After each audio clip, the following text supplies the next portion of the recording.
You push that? Okay, go ahead, you're on. Thank you so much. My name is Jackie Light, and I am a psychic medium here in Albuquerque and Rio Rancho.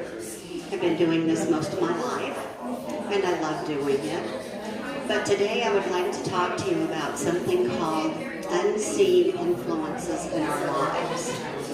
And what's amazing about it is right now we're in Mercury retrograde. And so when things are in Mercury retrograde, things don't work well. Computers don't work well, cars don't work well. You need to be more hyper-vigilant about your driving, about your, if you travel, you need to allow more time because something is always going to have a glitch in it at this time. So it's not easy. And when we go into Mercury retrograde, what happens is it really doesn't go backwards, it just slows down. And it should give us time to be quiet and reflect on things, like don't sign contracts and these types of things. And this is called influence that affects us that we don't physically see, but they're there. And it's also about influences. I'll give you an example. We had this one gentleman, and he was about 40, 45, and all of a sudden he started spiraling out of control, and the doctors didn't know what was wrong with him. He went out and bought a sports car and hid it from his wife, and he would walk around when he was ready to go to work, get in the car and go to work. He started being more agitated and things of this nature.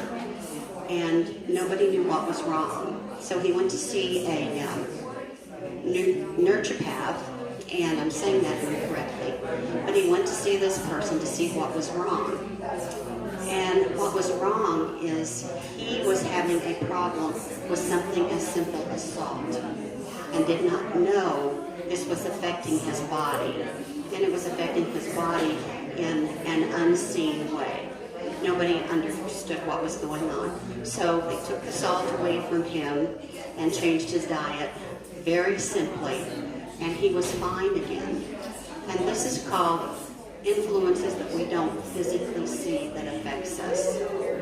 And that's why it's important when we are in retrograde to honor the fact that Mercury is only slowing down. It's really not moving backwards, but it does affect our lives. Like electricity, if you live under a lot of lines and things like this, you may notice your children are more agitated. All of a sudden, they become a little aggressive and they move, and you look at them and you don't know, where did this child come from? Because they feel the energy that you and I do not see. And children are more predispositioned for this than adults are, even though we adults are also. But energies that affect us also can come from lineages like our ancestors. Example is this one lady, she was terrified of dogs, and she didn't know why she was so afraid of dogs. And so she went to see someone and talked to this gentleman about it. They did a regression on her, and in a past life, she had a different name, and her grandmother had a dog. And this dog, one day, she wasn't aggressive towards her, but she had a stuffed toy. And the stuffed toy, this dog loved this stuffed toy. And one day, this dog became aggressive toward the stuffed animal. Took it out, shook it up, all around, stuffing was everywhere. And what she found out was this happened in a past life. And that's what made her, when she came into this life, afraid of dogs. And these are things, when we have fears, a fear of heights, probably, not in all cases, but probably it has to do with a past life. And if you go in and you have a regression, most of the time, then if you go back far enough, it will show up. Because even though that it's today, we carry 7 generations of those cells in our body is what we do. And we're not aware We just know I'm afraid of heights, or I'm afraid of dogs, or I'm claustrophobic. And when you go back and look at all of these things in a regression, that's when it will show up. And that's when all of a sudden you're going, that makes sense. For an example, there was a lady who was going on a tour, and she was terrified of heights. And she was going to New York, and they were going to the Empire State Building. And so she told the gentleman who was doing the regression on her that it was going to ruin her trip because she's so terrified of heights. So he went back several generations and found out through her lineage that she was afraid of heights at one time when she was a child. So he did a regression on her, and he said it may or may not work. Well, he got this beautiful postcard of her in New York at, I don't know, remember now, the Empire State Building or something of this nature, with this beautiful smile on her face. And sometimes it takes something as simple as a past life regression to get this taken care of. And then sometimes maybe it may take one or two of them rather than just one. We just never know. But it has to do with all of these various influences that we can't see, we don't know about, but we inherit them from our ancestors coming down the road. And if we are able to look at it and to do something about it, which if we're fortunate enough to go have a regression, it turns out very well long term. And I know several years ago, a friend of mine, I live here, she lives in Amarillo, and she called me one night and she wanted to know if we could do a clearing for a family there. And I said, well, sure we can. We'll try it and see what happens. Because these people had bought a house, an older home. And in Texas, for some reason, if you buy an older home, you have to go in and you have to pour concrete foundations, which you are required to do. And when you start digging in the ground and things of this nature, the ancestors that have been in that land, those spirits are still there. They do not like you messing with things. So they poured a patio, and all of a sudden, their youngest son started screaming in the middle of the night. They're after me, they're after me, they're after me. So that they thought, oh, that's just going to be in passing. Well, what happened a little bit later on, they had to dig up the foundation and pour a new foundation. And the little boy again was screaming, they're after me. And found out that his bedroom was above where they were pouring the foundation. And so once they got that cleared up, the foundation poured.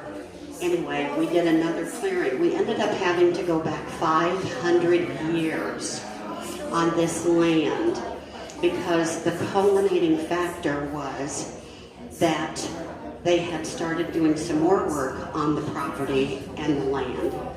And the little girl, they had tucked her in that night and had said their prayers, and she had a crucifix on the one wall.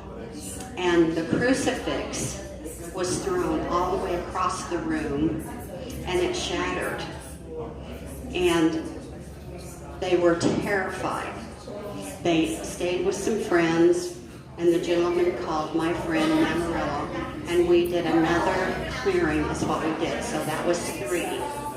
And we had to go back, we discovered 500 years to clear the land, and then we could clear the house so that they can move back in it. Because when you move in a property and you start putting, even if it's something as simple as rose bushes or any type of landscaping, it always affects the spirits that have owned that land many, and it could be hundreds of years and it could be thousands of years ago.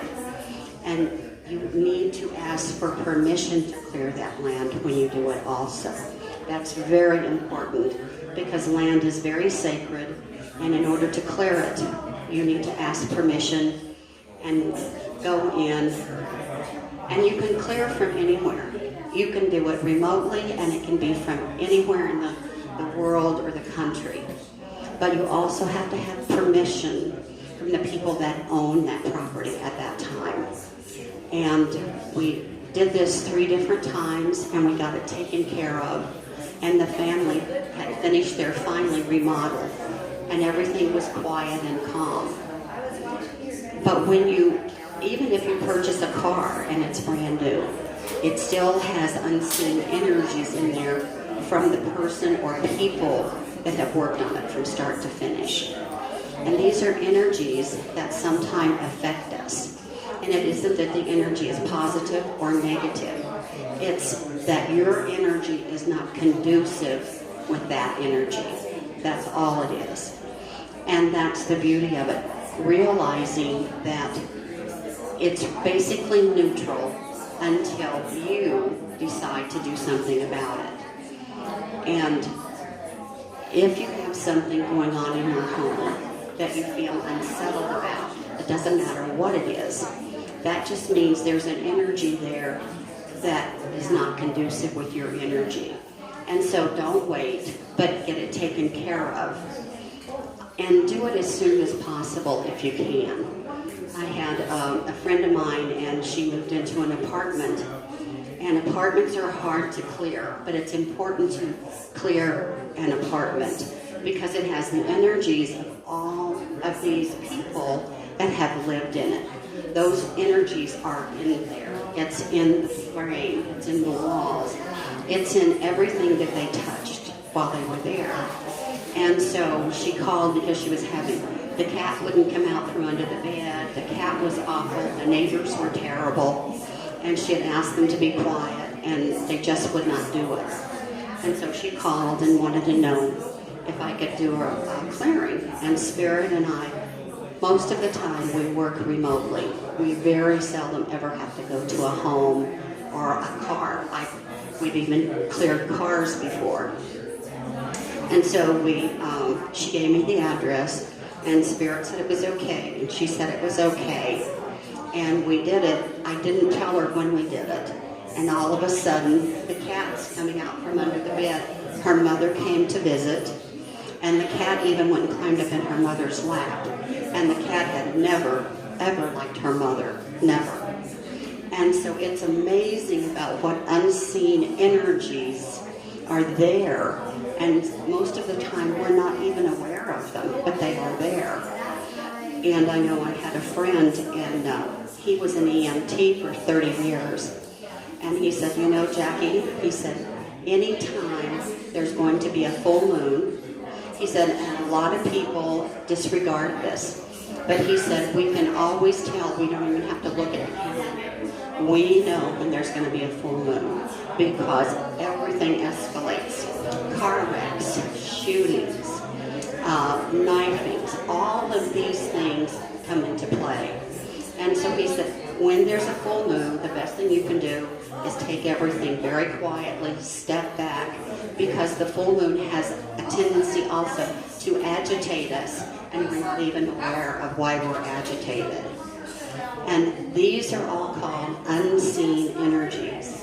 Notice your children when the weather is going to change, because just as sure as that kid starts acting up, pay attention and notice. The weather is going to change dramatically most of the time. And it's not the child.